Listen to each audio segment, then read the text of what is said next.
같이 묵도를 드리심으로 우리 하나님 앞에 신령과 진정으로 드리는 주일 예배를 시작하겠습니다.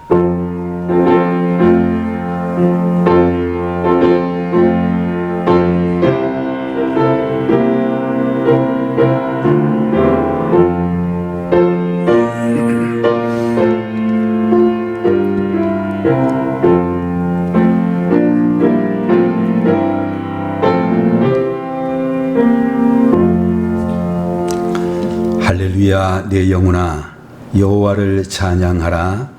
나의 생전에 여호와를 찬양하며 나의 평생에 내 하나님을 찬송하리로다. 귀인들을 의지하지 말며 도울 힘이 없는 인생도 의지하지 말지니 그의 호흡이 끊어지면 흙으로 돌아가서 그날에 그의 생각이 소멸하리로다. 야곱의 하나님을 자기의 도움으로 삼으며 여호와 자기 하나님에게 자기의 소망을 두는 자는 복이 있도다. 거룩하신 하나님 아버지, 추석 명절 연휴를 맞이하여 이와 같이 사랑하는 가족들이 함께하고 이와 같이 서로 사랑을 나눌 수 있도록 하심도 감사를 드립니다. 올해는 특별히 코로나19 바이러스 사태로 인하여 고향에 가지 못한 성도들도 많이 있는 줄 아는데 하나님께서 저들의 마음을 위로하여 주시고 격려하여 주시며 우리가 참으로 대면하지 못했을지라도 서로 사랑하고 더 사랑을 나눌 수 있도록 함께 하실 줄 믿습니다. 이 시간에 우리 아버지 하나님 앞에 예배를 드리기 위하여 주의 종들이 함께 자리하였사오니 이 자리가 복된 자리가 되게 하시고 하나님의 영광이 나타나는 자리가 되게 해 주시옵소서. 예배의 시종을 온전히 주님께서 주관하여 주시기를 바라옵고 예수님의 이름으로 간절히 기도 올리옵나이다. 아멘. 268장을 드립니다.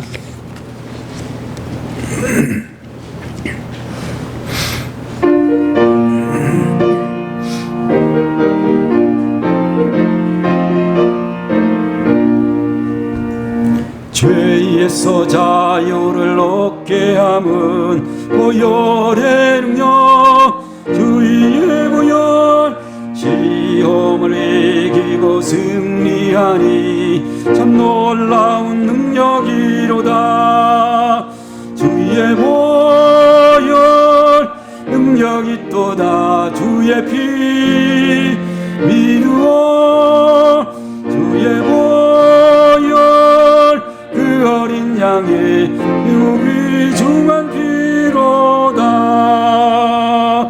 육체의 정욕을 이길 힘은 보혈의 능력, 주의 보혈, 정결한 마음을 얻게 하니 참 놀라운 능력이로다. 주의 보혈 능력이 또다. 주의 피 믿으오. 주의 보혈 그 어린 양의 매우 귀중한 피로다. 눈보다 더 희게 밝히는 것 보혈의 능력, 주의 보혈, 부정한 모든 것 밝히시니 참 놀라운 능력이로다. 주의 보혈 능력이 또다. 주의 피 믿으오. 주의 보혈 그 어린 양의 무귀중한 피로다. 구주의 복음을 전할 제목 보혈의 능력, 주의 보혈, 날마다 나에게 찬송 주니 참 놀라운 능력이로다. 주의 보혈 능력이 또다. 내 피 믿으오.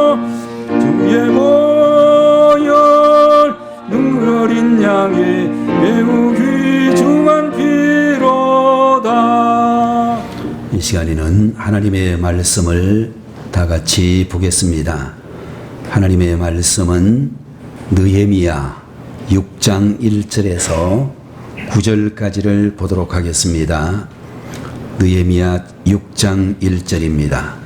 산발락과 도비아와 아라비아 사람 게셈과 그 나머지 우리의 원수들이 내가 성벽을 건축하여 허물어진 틈을 남기지 아니하였다 함을 들었는데 그때는 내가 아직 성문에 문짝을 달지 못한 때였더라. 산발락과 게셈이 내게 사람을 보내어 이르기를 오라 우리가 온호 평지 한 촌에서 서로 만나자 하니 실상은 나를 해하고자 함이었더라. 내가 곧 그들에게 사자들을 보내어 이르기를 내가 이제 큰 역사를 하니 내려가지 못하겠노라.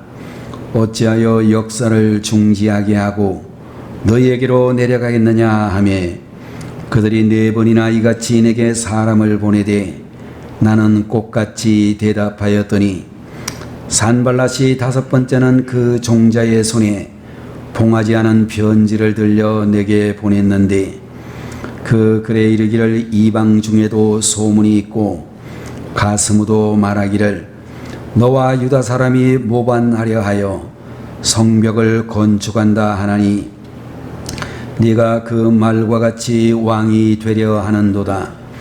또 네가 선지자를 세워 예루살렘에서 너를 들어 선전하기를 유다의 왕이 있다 하게 하였으니 지금 이 말이 왕에게 들릴지라. 그런즉 너는 이제 오라 함께 의노자 하였기로 내가 사람을 보내어 그에게 이르기를 네가 말한 바 이런 일은 없는 일이요 내 마음에서 지어낸 것이라 하였나니 이는 그들이 다 우리를 두렵게 하고자 하여 말하기를 그들의 손이 피곤하여 역사를 중지하고 이루지 못하리라 함이라. 이제 내 손을 힘있게 하옵소서 하였노라. 아멘. Thank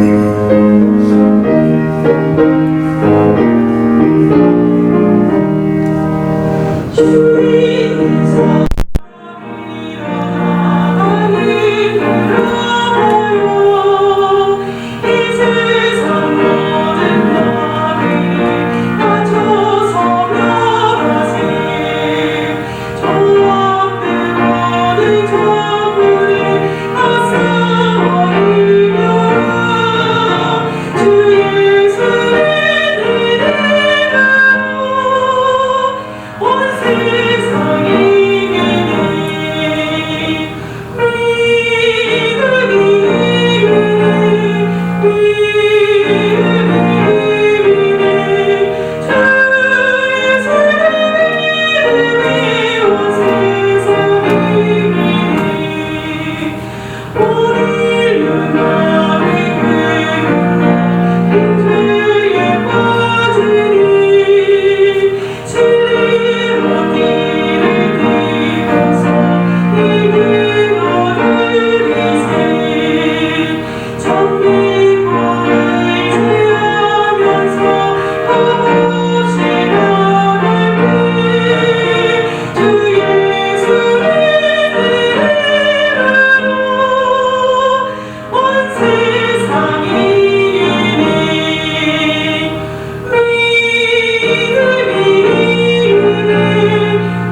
영광을 받으시기에 합당하신 하나님 아버지, 오늘도 우리 아버지 하나님 앞에 귀한 찬양으로 영광을 돌릴 수 있도록 하심을 감사드리오며, 오늘 이 자리에 있는 우리 모든 성도들이 다 같이 찬양에 동참하고 함께 주님을 찬양할 수 있는 아름다운 생애가 될 수 있도록 복에 복을 더하여 주옵소서. 이 시간에도 우리 아버지 하나님이여 부족한 종을 세우시고 하나님의 귀한 말씀을 대언하게 하시니 감사합니다. 인간의 모든 연약한 모습은 가리워지고 오직 광야를 통과하는 대임을 맡은 요수아와 같이 하나님의 귀한 말씀을 증거하고 대언하기에 조금도 부족함이 없도록 은혜 베풀어 주시옵시고, 오늘도 허락하신 귀한 말씀을 가지고 가나안의 모든 이방인들을 물리치고 가나안에 정착했던 이스라엘 백성들처럼 저희들을 붙잡아 주시옵소서. 예배의 시종을 주님께서 맡아 주관하여 주심을 믿사옵고 예수님 거룩하신 이름으로 간절히 기도 올리옵나이다. 아멘. 오늘 시간에는 느헤미야 제6장 1절에서 9절까지 있는 말씀을 가지고 분별을 잘해야 합니다 라는 제목으로 말씀을 드리고자 하는 것입니다. 여러분들, 우리가 이 세상을 어떻게 하면 잘 살아갈 수가 있을까 생각을 해보게 되면 분별을 잘하고 못하고에 따라서 성공과 실패가 왔다 갔다 하는 경우들이 많다는 것을 알 수가 있을 것입니다.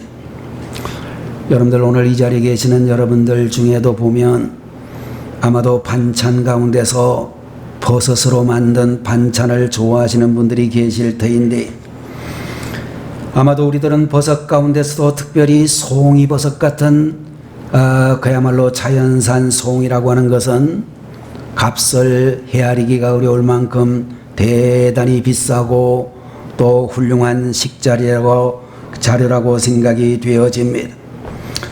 수년 전 경상북도 영덕에서 일가족 3명이 숨진 사건이 벌어진 일이 있었는데, 경찰에서 사인을 조사해 보았더니 그야말로 시신을 부검한 결과 독버섯을 잘못 먹고 숨지게 되었다라는 그런 결과가 발표되어졌습니다. 여러분들, 한국에서나 또는 해외에서나 버섯으로 인하여 사건 사고가 종종 일어나게 되어지는데, 버섯을 따러 산속에 들어갔다가 뱀에 물려서 상하기도 하고 벌에 쏘여서 죽기도 하고 낭떠러지에 떨어져 죽기도 하고 독버섯을 식용버섯인 줄 알고 먹었다가 어려운 일을 당하는 사람들이 많다라고 하는 것입니다. 여러분들, 우리가 분별력이라고 하는 것은 버섯을 구별하는 데만 필요한 것이 아니고 그야말로 우리의 모든 삶에 정말로 전반에 다 필요한 지혜라고 말씀드릴 수가 있을 것입니다. 여러분들, 이제 얼마 안 있으면 또다시 수능고사를 치르는 날이 가까이 다가오고 있는데, 아마도 우리 고등학교 3학년들이나 재수하고 있는 그런 젊은이들이 요사이에 학원도 잘 갈 수가 없고 학교에도 제대로 가지 못하는 그런 가운데서 수능을 준비하느라고 굉장히 고생을 한다, 이렇게 생각이 되어지는 것입니다. 어떻게 하면 우리의 자녀들이 공부를 잘할 수 있을 것인가? 여러분들, 학생들 데리고 있는 부모님들의 소원이기도 할 것인데, 아마도 여러분들 그 비결은 여러 가지가 있겠지만은 집안의 머리가 조상적부터 좋은 IQ의 문제도 있을 것이고, 또 집안이 그야말로 공부를 잘할 수 있는 그런 분위기가 있는 그런 집안이 되는 것도 중요할 것이고, 또 우리 자녀들이 다니고 있는 학교가 공부를 이렇게 전심으로 할 수 있는 그런 학교가 되는 것도 대단히 중요하다고 생각이 되어지는 것입니다. 여러분들, 사업도 마찬가지로 사업을 잘하기 위해서는 분별력이 대단히 중요한데 여러분들 사업을 잘하는 그런 분들을 보게 되면 언제 어디에서 어떤 사업의 아이템을 가지고 사업을 할 것인지 정확하게 판단을 하기 때문에 사업에 거의 실수를 하지 않는 것을 볼 수 있을 것입니다. 여러분들 이와 같이 분별력이라고 하는 것은 공부를 할 때나 또는 사업을 할 때나 주택을 구입을 할 때 모든 삶의 전반에 필요하다라고 볼 수 있을 것입니다. 여러분들 오늘 본문에 있는 내용을 보게 되면 느헤미야라고 하는 이스라엘의 지도자가 백성들의 절반은 창을 들고 이제 경비를 서게 하고 나머지 절반은 일을 하게 하므로 산발랏 일당들의 방해를 극복하며 외부의 문제들을 해결하는 것을 볼 수 있습니다. 또한 자신들의 배를 불리게만 급급했던 귀인들과 민장들 때문에 백성들이 크게 부르짖고 원망하는 내부적인 큰 문제를 만나게 되었을 때에 느헤미야는 민장과 그리고 귀인들을 꾸짖은 다음에 구체적인 대안을 제시하는 것을 볼 수 있습니다.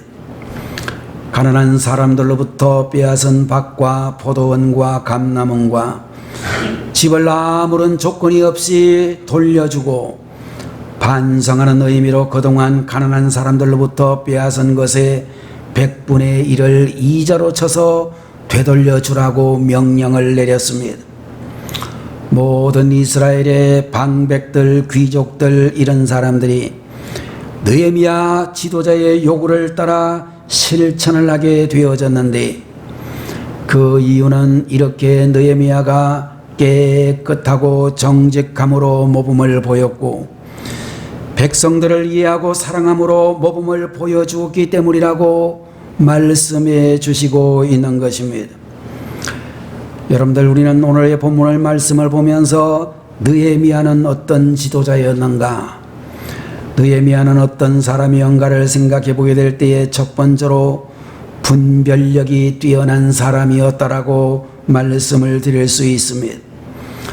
여러분들 오늘 본문 제1절의 말씀을 보게 되면 산발락과 도비야와 아라비아 사람 게셈과 그 나머지 우리의 원수들이 내가 성벽을 건축하여 허물어진 틈을 남기지 아니하였다함을 들었는데 그때는 내가 아직 성문에 문짝을 달지 못한 때였더라 라고 말씀을 해주셨습니다. 여러분들 일반적으로 건축을 하게 될 때에 마지막 단계에 가서 문짝을 달게 된다라는 것은 우리는 잘 알고 있습니다. 1절 하반절에 있는 말씀에 아직 성문에 문짝을 달지 못한 때라고 하는 말을 보게 되면 무너진 예루살렘 성벽 공사가 거의 마무리 단계에 이르렀다는 것을 말씀하고 있는 것입니다.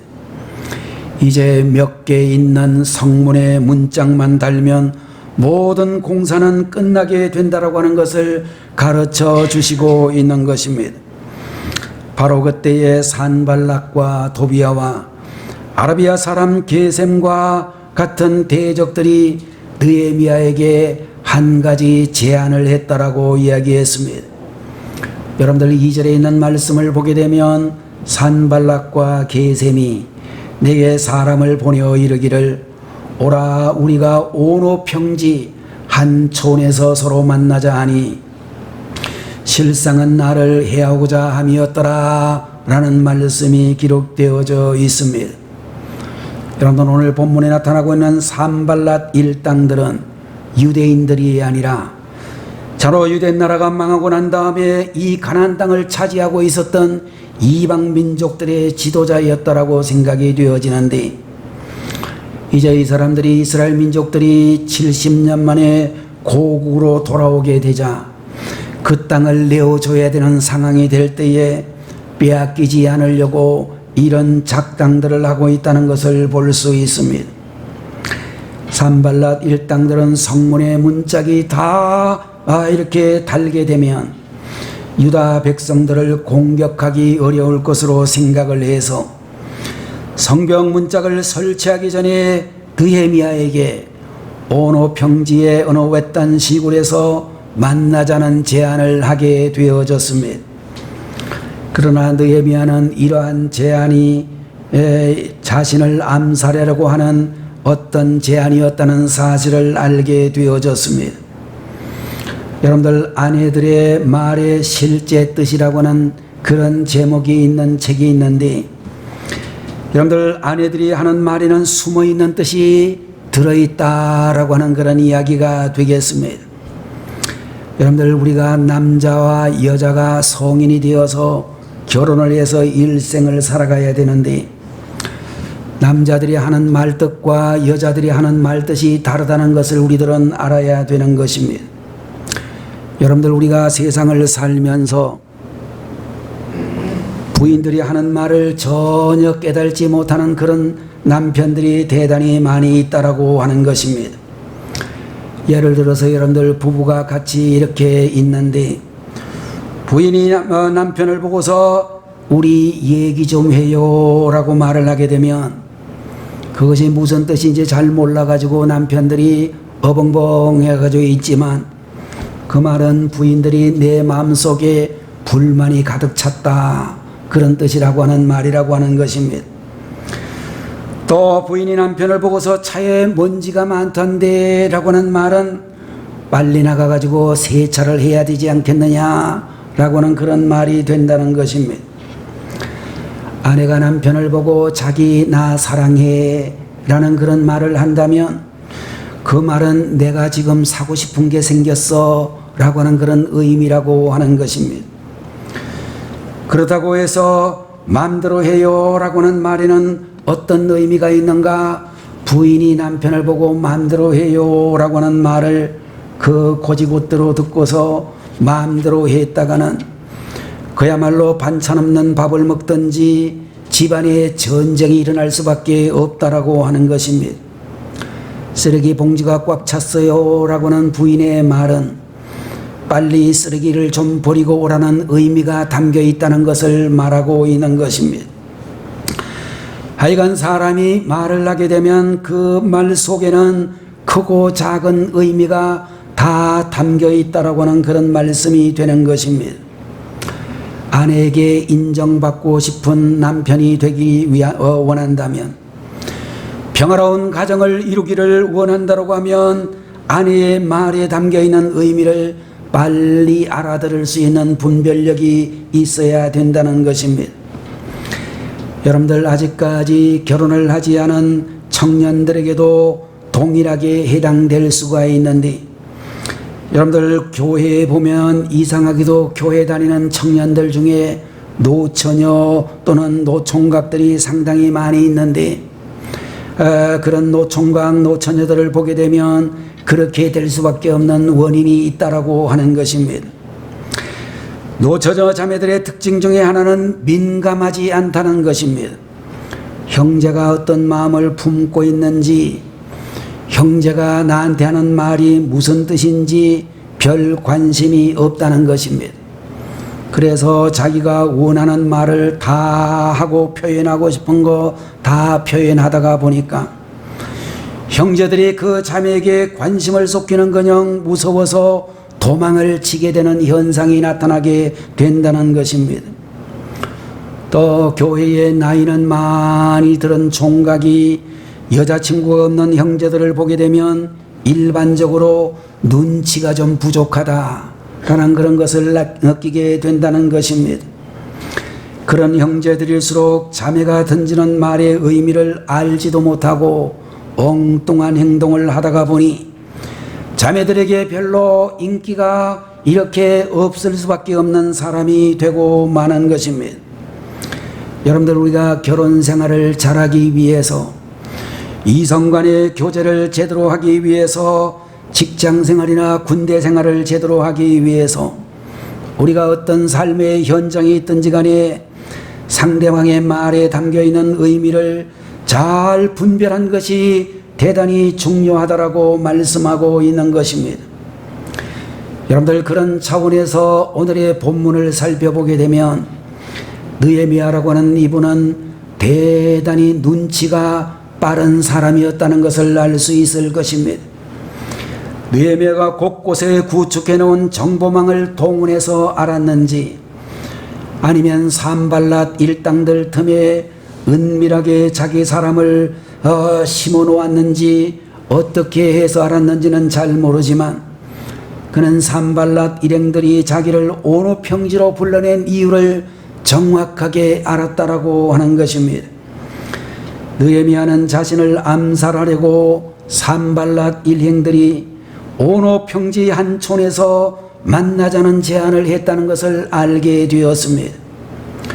오늘 이 시간 사랑하는 우리 성도들에게도 느헤미야와 같은 분별력을 가져야 될 줄로 믿습니다. 우리가 사탄의 전략을 알고 영적인 전쟁에서 승리하기 위해서는 영적인 분별력이 필요한 줄로 믿습니다.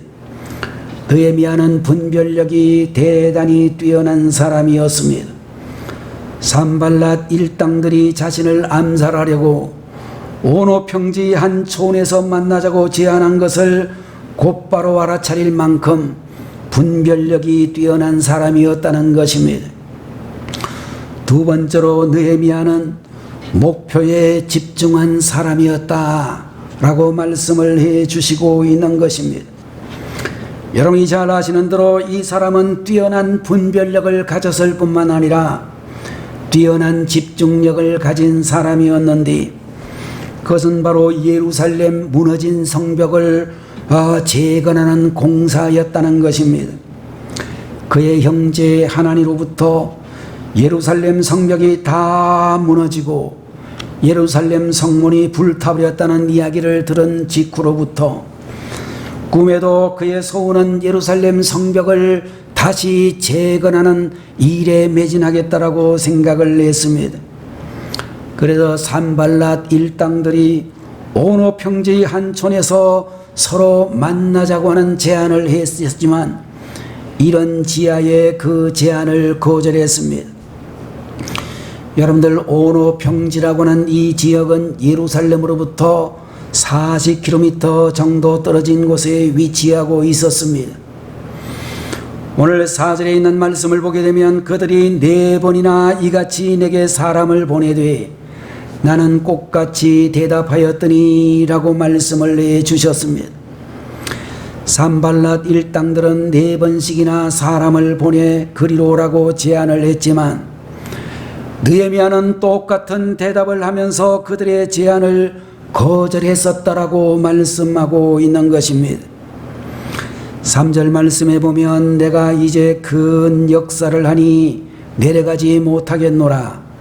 어찌하여 역사를 중지하게 하고 너희에게로 내려가겠느냐 라고 대답을 했다라고 했는데, 여러분들, 느헤미야가 그들의 작전에 넘어가지 않은 가장 큰 이유는 성벽 재건이라고는 한 가지 목표에 집중을 했기 때문이라고 말하고 있는 것입니다.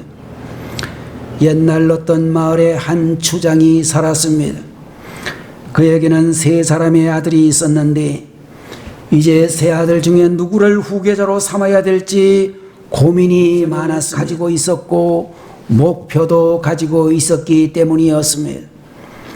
어느 날 추장은 3아들을 데리고 들판으로 나갔습니다. 들판에 큰 나무 한 그루가 서 있었는데, 추장이 먼저 첫 번째 아들에게 질문을 하기를 무엇이 보이는가 라고 질문을 했습니다. 큰아들이 대답을 하기를 예, 큰 나무가 보입니다 라고 이야기를 했습니다. 두 번째 아들에게도 똑같은 질문을 했습니다. 무엇이 보이는가 라고 했더니 예, 큰 나무가 보이고 그 나무에 앉아있는 독수리가 보입니다 라고 이야기를 했습니다. 세 번째 아들에게도 무엇이 보이는가 라고 물어보았더니 셋째 아들이 말하기를 예, 큰 나무가 보이고 그 나무에 앉아있는 독수리의 펄떡펄떡거리는 심장이 보입니다 라고 이야기를 했습니다. 대답이 약간씩 달랐죠. 그러자 추장 아버지가 세 아들에게 말씀하기를 너희들이 가지고 있는 활을 당겨 화살을 쏘아라 라고 이야기를 했습니다. 여러분 생각에 큰아들, 둘째 아들, 셋째 아들 가운데서 어떤 아들이 추장의 뒤를 이은 후계자가 되었을까요? 정답은 셋째 아들입니다. 왜냐하면 이 셋째 아들에게는 분명한 목표가 있었고 또 그 목표에 집중할 수 있는 능력이 있었기 때문이라고 하는 것입니다. 여러분들, 많은 사람들이 다 좋은 재능을 타고났지만, 좋은 환경이 주어졌지만 풍성한 열매를 맺지 못하는 이유는 집중하지 않기 때문이라는 것입니다.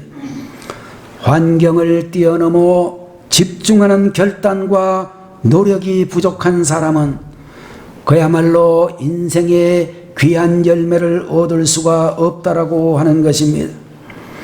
여러분들, 우리가 잘 알고 있는 사도 바울 선생은 여러분들이 잘 아시는 대로 빌립보서 제3장에 있는 말씀에 보면 거룩한 표대라고 지칭하는 선명하고 분명한 목표를 가지고 있었다라고 말씀했습니다.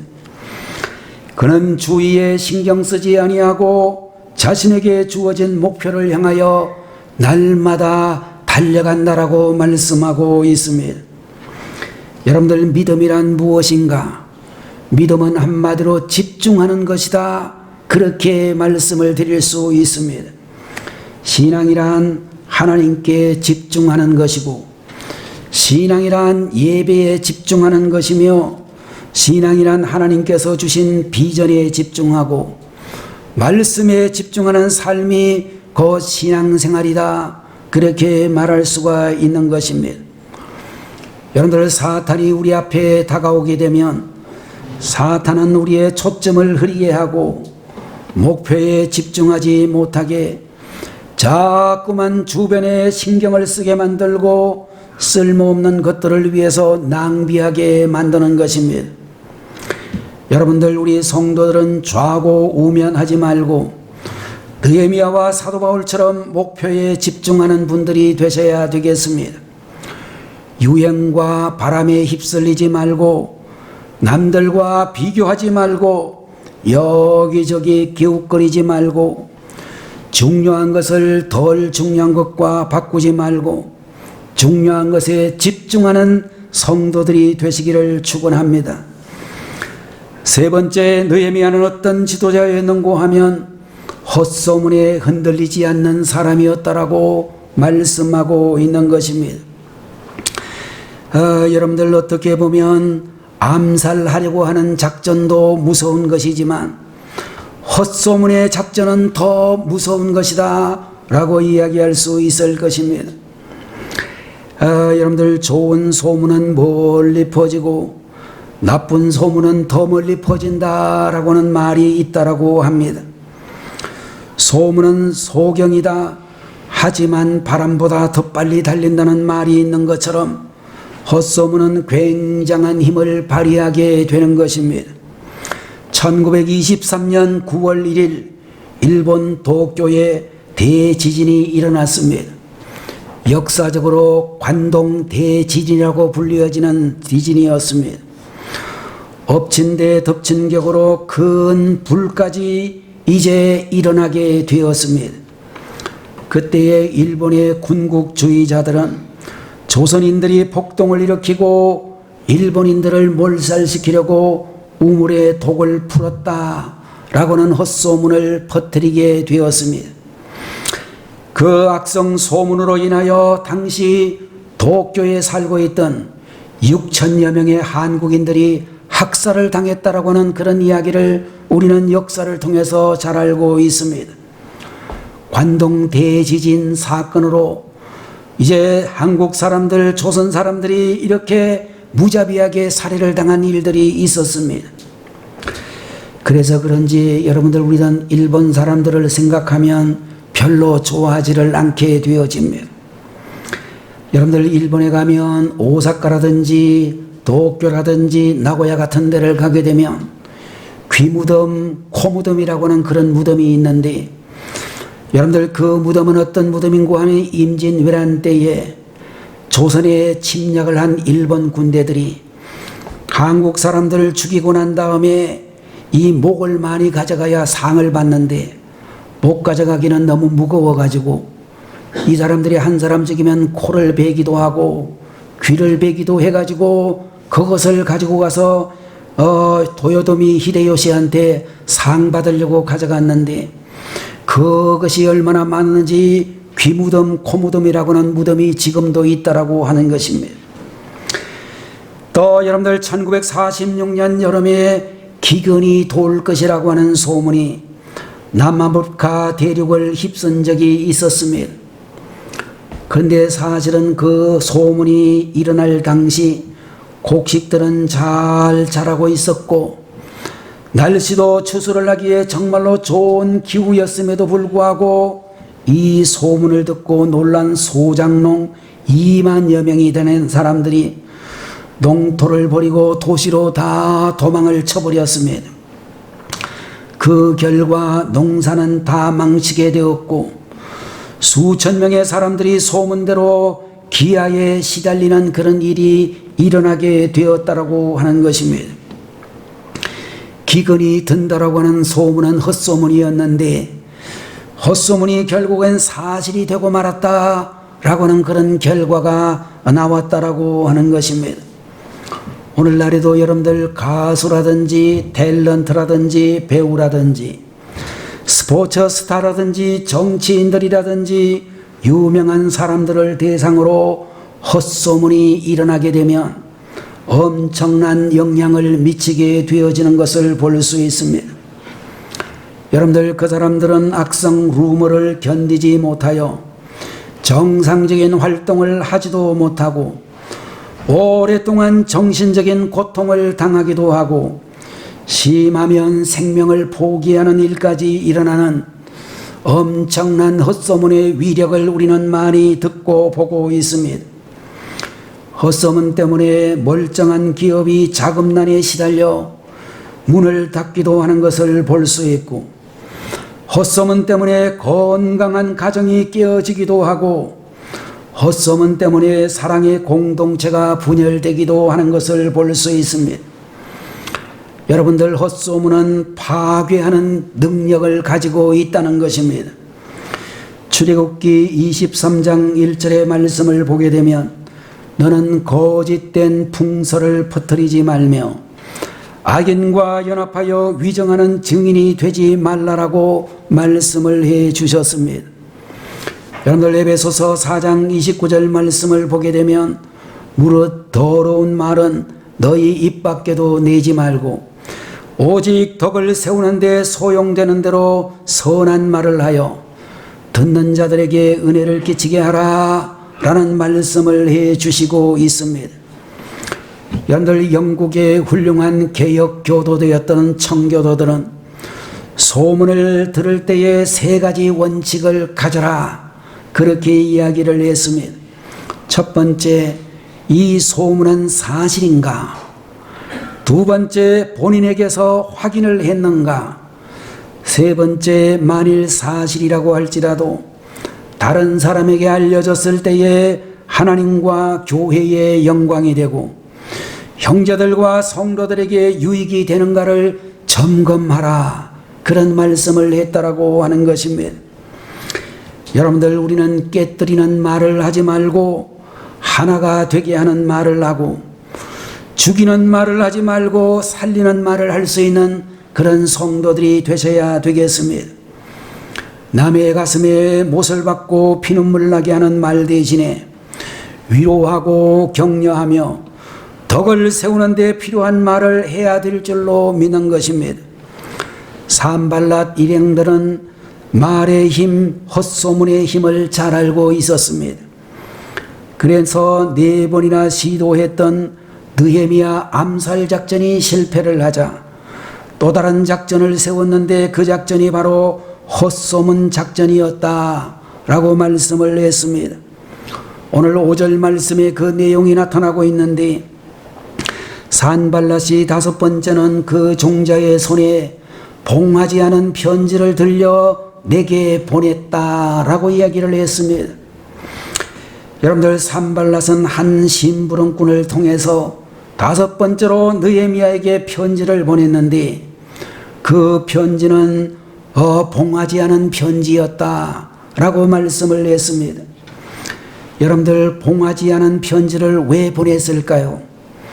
누구든지 그 내용을 볼 수 있도록 하기 위해서일 것입니다. 산발랏이 보낸 편지에는 6절과 7절에 그 내용이 기록되어져 있는데, 그 글에 이르기를 이방 중에도 소문이 있고 가스무도 말하기를 너와 유다 사람들이 모반하려 하여 성벽을 건축한다 하나니 네가 그 말과 같이 왕이 되려 하는도다. 또 네가 선지자를 세워 예루살렘에서 너를 들어 선전하기를 유다의 왕이 있다 하게 하였으니 지금 이 말이 왕에게 들릴지라. 그런즉 너는 이제 오라 함께 의논하자 이렇게 말하고 있습니다. 여러분들, 여기서 말하고 있는 가스무라는 이런 명칭은 본문 제1절에 등장하는 게셈과 같은 인물로 아라비아식 이름으로 그렇게 해석할 수가 있습니다. 산발랏 일당들은 자기들의 계략이 통하지를 않자 이번에는 느헤미야가 페르시아 제국의 황제를 배반하고 유다 왕이 되기 위해서 예루살렘 성을 건축한다는 헛소문을 이렇게 퍼뜨리게 되었다는 것입니다. 여러분들, 그럴 때에 8절과 9절에 있는 말씀에 보면 내가 사람을 보내어 그에게 이르기를 네가 말한 바 이런 일은 없는 일이요 내 마음에서 지어낸 것이라 하였나니 이는 그들이 다 우리를 두렵게 하고자 하여 말하기를 그들의 손이 피곤하여 역사를 중지하고 이루지 못하리라 함이라. 이제 내 손을 힘있게 하옵소서 하였노라 라고 말씀이 기록되어져 있습니다. 여러분들, 고대 왕정시대에 제일 무서운 죄는 역적질을 하는 죄, 왕에게 반역을 일으키는 죄라고 말할 수 있을 것입니다. 지나간 역사를 보게 되면 누명을 쓰고 사실은 반역하지 않았는데도 불구하고 누명을 뒤집어 쓰고 억울하게 죽은 충신들이 많이 있다라고 볼 수 있습니다. 여러분들, 아무리 페르시아 왕 아닥사스다의 신임을 받고 있는 느헤미야라 할지라도 여러분들, 페르시아 황제가 오해를 하게 되면 그것으로 끝장이 나는 것을 우리는 이해할 수 있습니다. 여러분들, 느헤미야는 그때에 말하기를 없는 말을 꾸며내지 말라라고 경고를 한 다음에 이제 내 손을 힘있게 하옵소서라고 하나님께 간절히 기도하는 것을 볼 수 있습니다.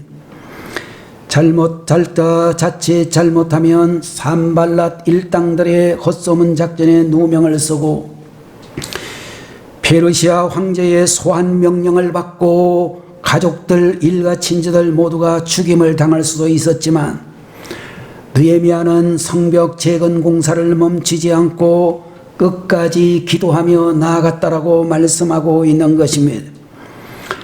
여러분들, 우리들도 힘들고 어려운 일을 만날 때, 낙심되는 일을 만나게 될 때에 느헤미야처럼 흔들리지 말아야 될 줄로 믿습니다. 사람들을 찾아다니며 변명하기보다는 느헤미야와 같이 하나님을 찾고 하나님 앞에 기도하는 종들이 되셔야 될 줄로 믿습니다.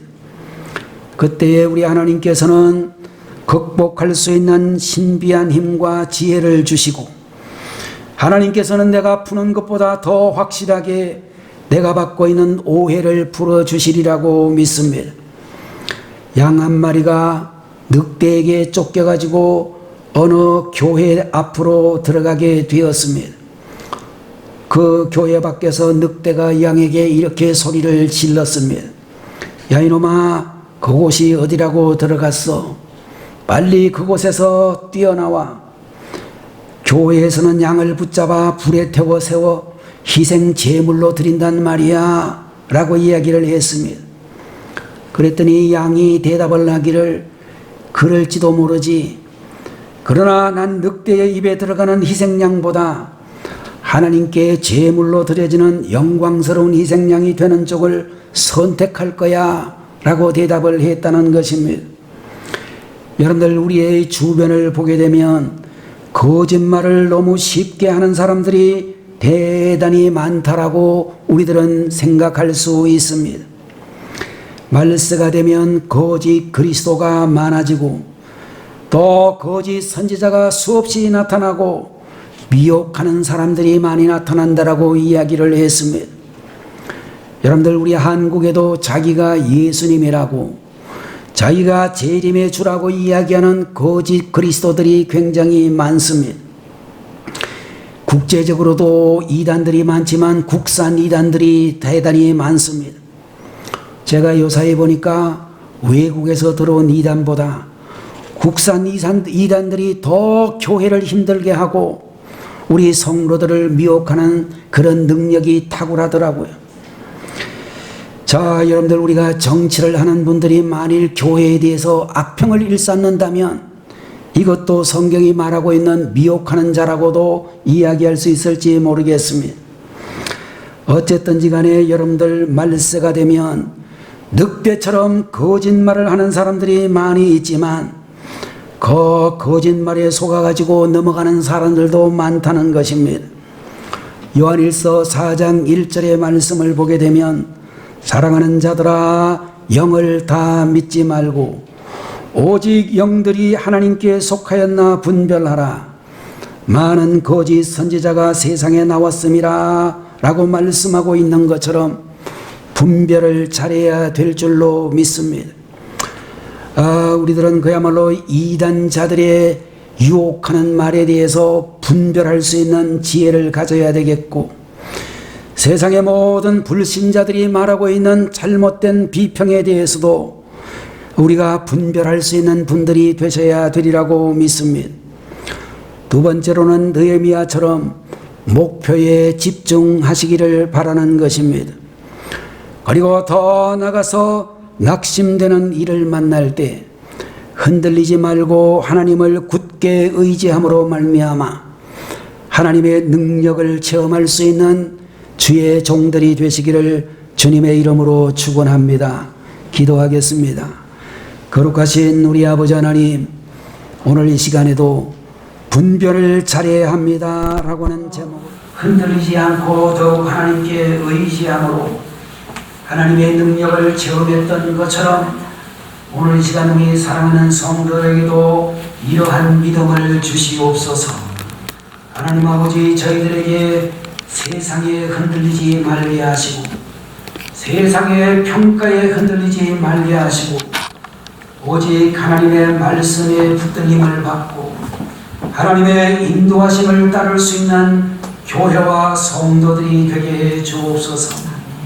하루속히 이 나라를 참으로 힘들게 하는, 전 세계를 힘들게 하는 우리가 생전 처음 만나는 질병 코로나19 바이러스에 대한 문제가 해결되어지므로 참으로 사업을 하시는 분들이나 일반적인 모든 백성들에 이르기까지 하나님의 교회의 모든 성도들까지 일상을 회복할 수 있는 은혜와 축복이 있게 하여 주옵소서. 질병으로 이와 같이 병원에 계시는 사랑하는 성도들, 항암 치료 중에 계시는 귀한 집사님, 우리 교회의 성도들 중에서 연약한 중에 있는 성도들 하나님께서 강건하게 붙들어 주시옵소서.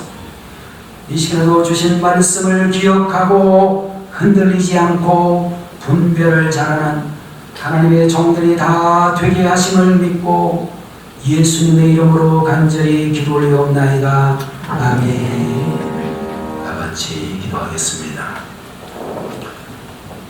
지금은 길이요 진리요 생명이 되시는 우리 주 예수 그리스도의 무한하신 은혜와 우리 아버지 하나님의 망극하신 그 사랑하심과 오늘도 저희들의 심령에 들어오셔서 감동 감화해 주시는 성령님의 놀라우시는 정의, 분별을 잘하는 성도가 되어지는 소망을 가지고 이제 세상을 향해 출발하는 모든 주의 종들 머리 위에 지금도 영원토록 함께 계시기를 간절히 축원하옵나이다. 아멘.